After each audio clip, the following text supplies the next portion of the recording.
Salam, hər vaxtımız uğurlu xeyirli inşallah. Bir dənə qulaq asaq.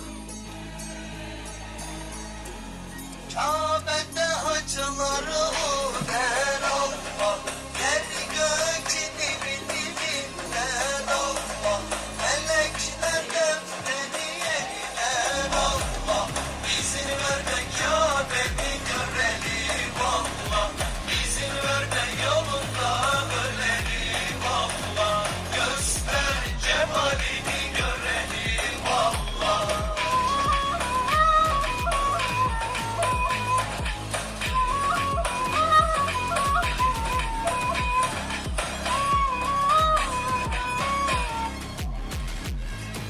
Yəqin ki bilirsiniz bu ilahi mahnını. İndi bu birisine qulaq asaq, burada nə deyirlər? Qulaq astığımız Türkiyədə olub, bu da Azərbaycanda olub. Siz ağsaqqalsınız da, siz daha hər şeyi yaxşı bilirsiniz. Sizin nəsil kökünüz hardan gəlir? Yevlaxda olmuşam, heç nəsilim köküm bilmirəm ki, yerli millətdir.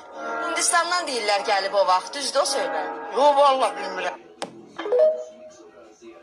Siz ağsaqqalsınız da, siz daha hər şeyi yaxşı bilirsiniz. Sizin nəsil kökünüz hardan gəlir? Yevlaxda olmuşam, heç